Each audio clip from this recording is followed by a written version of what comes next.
Hello students, स्वागत है आपका दार्शनिक क्लासेस में। तो आज हम लोग इस वीडियो में देखेंगे कक्षा 10 फिजिक्स का छठा नंबर चैप्टर, जो कि है ऊर्जा का स्रोत। तो इस वीडियो में हम लोग 50 प्लस ऑब्जेक्टिव देखेंगे, जो आपके बोर्ड एग्जाम के लिए काफ़ी महत्वपूर्ण रहेगा। उसके पहले आज हम लोग एक मोटिवेशन देख लेते हैं, जो आपके शरीर में ऊर्जा भर देगी। तो आज का मोटिवेशन है कि हर उपलब्धि, बड़ी उपलब्धि एक छोटे से कदम से शुरू होती है, बस उसे उठाने का साहस होना चाहिए। चलिए अगला क्वेश्चन देखते हैं। इस चैप्टर का VVI ऑब्जेक्टिव क्वेश्चन, जो आपके बोर्ड एग्जाम के लिए काफ़ी इंपॉर्टेंट रहेगा। तो आज का पहला ऑब्जेक्टिव क्वेश्चन है। इस चैप्टर में आपका 50 ऑब्जेक्टिव क्वेश्चन रहेगा। उसमें आज का पहला ऑब्जेक्टिव क्वेश्चन आपके सामने है कि नाभिकीय ऊर्जा प्राप्त करने हेतु क्या आवश्यक होता है। तो नाभिकीय ऊर्जा प्राप्त करने हेतु हमको यूरेनियम की आवश्यकता होती है। किसकी आवश्यकता होती है? यूरेनियम की आवश्यकता होती है, यानी कि ऑप्शन नंबर सी इसका राइट आंसर हो जाएगा। ठीक है, एक का सी। अगला क्वेश्चन देखते हैं। अगला नंबर क्वेश्चन है कि निम्न में से उत्तम ऊर्जा का स्रोत कौन है। तो निम्न में सबसे अच्छा स्रोत कौन सा होता है? बायोगैस होता है।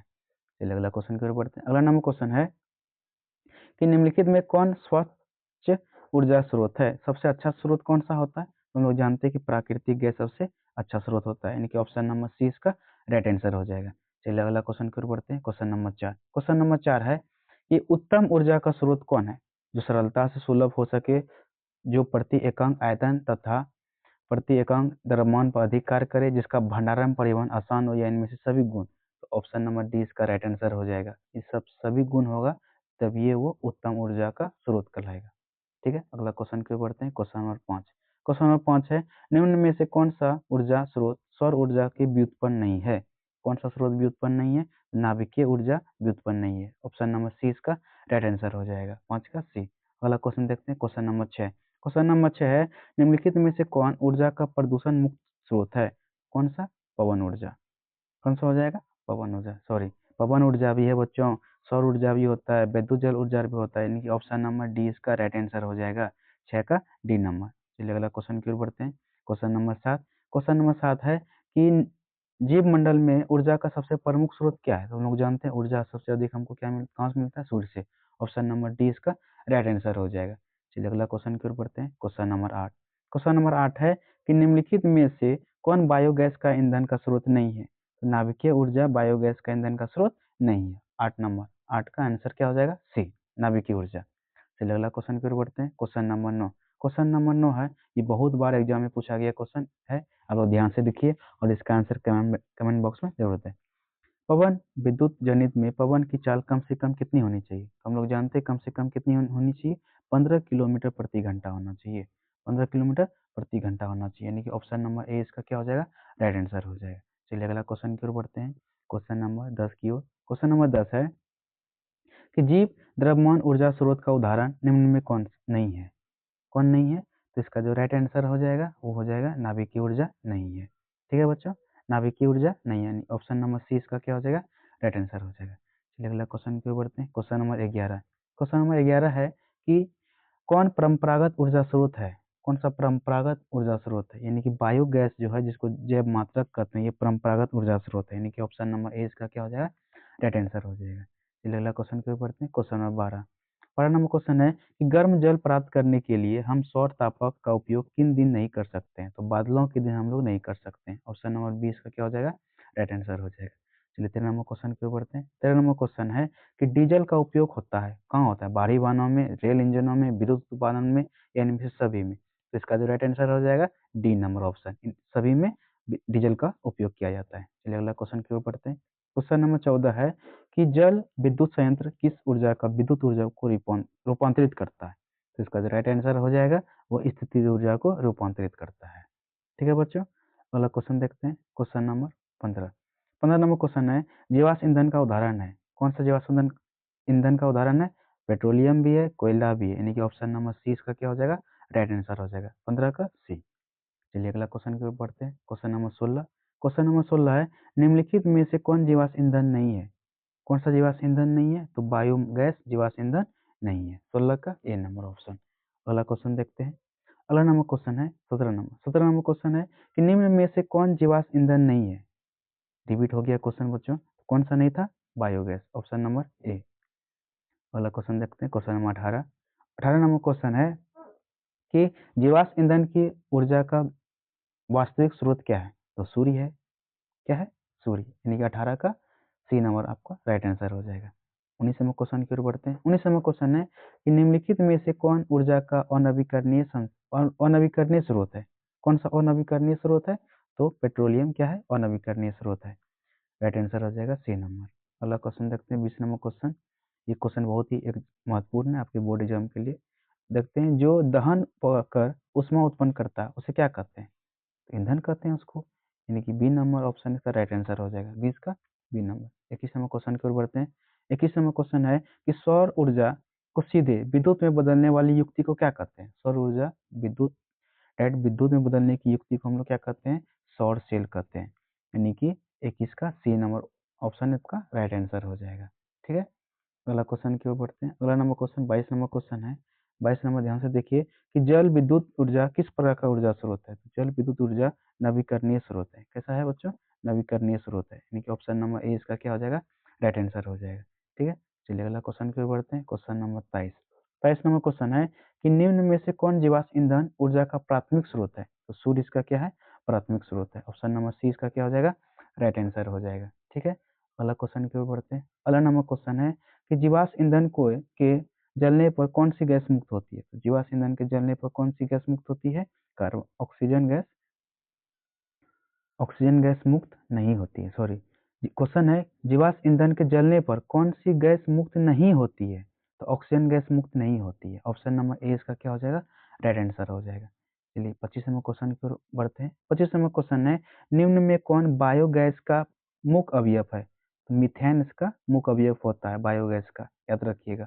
मीथेन क्या होता है? इसका मुख्य अवयव होता है। 25 का D number option right answer. अगला क्वेश्चन देखते हैं 26 नंबर। 26 नंबर क्वेश्चन है, बायोगैस का प्रमुख अवयव क्या है? तो ये बताए मीथेन है। ऑप्शन नंबर डी इसका क्या हो जाएगा? राइट आंसर हो जाएगा। अगला क्वेश्चन बढ़ते हैं। अगला नंबर क्वेश्चन है 27 नंबर। 27वां क्वेश्चन हम लोग फर्स्ट चैप्टर में भी किए थे, इस चैप्टर में भी देखिए। सौर कुकर के लिए कौन सा दर्पण प्रयुक्त किया जाता है? तो हम लोग जानते हैं कि अवतल दर्पण का उसमें उपयोग होता है। ऑप्शन नंबर सी इसका क्या हो जाएगा? राइट आंसर हो जाएगा। चलिए अगला क्वेश्चन की ओर बढ़ते हैं। अगला नंबर क्वेश्चन है 28 नंबर। 28वां क्वेश्चन है कि निम्न में से किस धातु को सोलर सेल बनाने में उपयोग किया जाता है? तो सिलिकॉन का उपयोग किया जाता है। किसका? सिलिकॉन का उपयोग किया जाता है। चलिए अगला क्वेश्चन की ओर बढ़ते हैं। 29 नंबर क्वेश्चन। 29 नंबर क्वेश्चन है कि सौर सेल सौर ऊर्जा को रूपांतरित करता है। किसमें रूपांतरित करता है? तो विद्युतीय ऊर्जा में रूपांतरित करता है। ठीक है बच्चों, अगला नंबर क्वेश्चन देखते हैं। Question number 30 VVI objective question है, और ध्यान से देखिए। 30 नंबर क्वेश्चन है कि खिलौना में किस सेल का उपयोग होता है? तो खिलौना में सूखा सेल का उपयोग होता है। किसका उपयोग होता है? सूखा सेल का, यानी कि 30 का आंसर क्या हो जाएगा? ए नंबर आपका आंसर हो जाएगा। ठीक है, अगला क्वेश्चन है नरोगा नाभिकीय विद्युत संयंत्र किस राज्य में स्थित है? तो ये जो किस राज्य में स्थित है ये संयंत्र? 31 का आंसर क्या हो जाएगा? उत्तर प्रदेश में स्थित है। कहाँ है बच्चों? उत्तर प्रदेश, यानी कि ऑप्शन नंबर सी इसका राइट आंसर हो जाएगा। ठीक है, अगला क्वेश्चन की ओर बढ़ते हैं। क्वेश्चन नंबर 32 है, प्रकृति में पृथ्वी पर ऊर्जा का मुख्य स्रोत क्या है? तो सूर्य है। ऑप्शन नंबर 20 का राइट आंसर। 33वें क्वेश्चन की ओर बढ़ते हैं। 33वां क्वेश्चन है, सौर सेल में किसका उपयोग होता है? तो हम लोग जानते हैं कि सौर सेल में सिलिकॉन का उपयोग होता है। किसका उपयोग होता है? सिलिकॉन का उपयोग होता है। ठीक है बच्चों, ऑप्शन नंबर सी इसका राइट आंसर हो जाएगा। चलिए 34वें क्वेश्चन की ओर देखते हैं। 34वां क्वेश्चन बड़ा है, ध्यान से सुनिए। बॉक्स टाइप और सौर कुकर के ऊपरी भाग में कांच का ढक्कन रहता है, इसका क्या कारण होता है? इसका क्या कारण होता है? विकिरण द्वारा ऊष्मा की हानि को रोकता है ये। ऑप्शन नंबर 20 का क्या हो जाएगा? राइट आंसर हो जाएगा। हेलो, ध्यान से देखिए। अगला 35वां क्वेश्चन है, निम्नलिखित में किसका उपयोग खाना बनाने वाले ईंधन में नहीं किया जाता है? तो एलपीजी का उपयोग हम लोग नहीं, सॉरी, एलपीजी करते हैं लेकिन सीएनजी का नहीं करते। सीएनजी का उपयोग वाहनों में होता है, यानी कि ऑप्शन नंबर ए इसका क्या हो जाएगा? राइट आंसर हो जाएगा। चलिए 36वें क्वेश्चन की ओर बढ़ते हैं। 36वां क्वेश्चन है कि वायुमंडल में किस गैस के बढ़ने पर वैश्विक उष्मन होता है? तो किस गैस को बढ़ने पर? कार्बन डाइऑक्साइड गैस को बढ़ने पर वैश्विक हानिकारक मतलब बीमारियां होती है। ऑप्शन नंबर सी इसका क्या हो जाएगा? राइट आंसर हो जाएगा। चलिए अगला क्वेश्चन की ओर बढ़ते हैं। Question number 37। 37वां क्वेश्चन है, ईंधन है निम्नलिखित में कौन कौन ईंधन है? तो सीएनजी, एलपीजी, लकड़ी है, इनमें से सभी। तो 37 का जो आंसर हो जाएगा वो डी, सभी पर इसमें क्या है? ईंधन है। 37 डी नंबर ऑप्शन हो जाएगा। ठीक है बच्चों, 37 का डी नंबर ऑप्शन। चलिए अगला क्वेश्चन की ओर देखते हैं। अगला नंबर क्वेश्चन है, घरेलू गैस एलपीजी का प्रमुख अवयव क्या है? मेथेन, ब्यूटेन, एथेन या प्रोपेन। तो 38 का क्या हो जाएगा? ब्यूटेन होता है। प्रमुख अवयव क्या होता है? ब्यूटेन। ऑप्शन नंबर 20 का क्या हो जाएगा? राइट आंसर हो जाएगा। ठीक है, चलिए 39 नंबर क्वेश्चन की ओर देखते हैं। 39 नंबर क्वेश्चन है, निम्नलिखित में से कौन नवीकरणीय ऊर्जा स्रोत का उदाहरण है? कौन नवीकरणीय ऊर्जा स्रोत का उदाहरण होता है? ऑप्शन नंबर डी इसका राइट आंसर हो जाएगा। सभी नवीकरणीय स्रोत ही है। ठीक है, 39 का डी। 40 नंबर क्वेश्चन देखते हैं। 40 नंबर क्वेश्चन है, निम्नलिखित में से कौन ऊर्जा स्रोत का उदाहरण है? तो कौन ऊर्जा स्रोत का उदाहरण है? नवीकरणीय ऊर्जा स्रोत का कौन सा उदाहरण हो जाएगा? जैव मात्रा। कौन सा? जैव मात्रा। यानी 40 नंबर का ए नंबर इसका राइट आंसर हो जाएगा। ठीक है बच्चों, अगला क्वेश्चन देखते हैं। 41 नंबर क्वेश्चन, निम्न में कौन अनवीकरणीय ऊर्जा स्रोत का उदाहरण नहीं है? अनवीकरणीय ऊर्जा स्रोत का उदाहरण जो नहीं है वही आंसर होगा। तो बायोगैस नहीं है अनवीकरणीय संसाधन। ठीक है, तो ऑप्शन नंबर सी इसका क्या हो जाएगा? राइट आंसर हो जाएगा। चलिए 42 नंबर क्वेश्चन देखते हैं। 42 नंबर क्वेश्चन है, अनवीकरणीय ऊर्जा का स्रोत है। कौन सा अनवीकरणीय ऊर्जा का स्रोत है? तो कोयला हम लोग जानते हैं अनवीकरणीय ऊर्जा का स्रोत है। 42 का ए नंबर ऑप्शन हो जाएगा। चलिए अगला क्वेश्चन देखते हैं। अगला नंबर क्वेश्चन है, अनवीकरणीय ऊर्जा स्रोत है। कौन सा अनवीकरणीय ऊर्जा स्रोत है? तो कोयला से प्राप्त ऊर्जा को अनवीकरणीय ऊर्जा स्रोत करते हैं। ठीक है, ऑप्शन नंबर सी इसका क्या हो जाएगा? राइट आंसर हो जाएगा। चलिए अगला क्वेश्चन देखते हैं। अगला नंबर क्वेश्चन है, ऊर्जा के दो अनवीकरणीय स्रोत कौन कौन है? तो कोयला तथा पेट्रोलियम। ऑप्शन नंबर सी इसका क्या हो जाएगा? राइट आंसर हो जाएगा। चलिए अगला क्वेश्चन देखते हैं। क्वेश्चन है, कलपक्कम नाभिकीय विद्युत संयंत्र किस राज्य में स्थित है?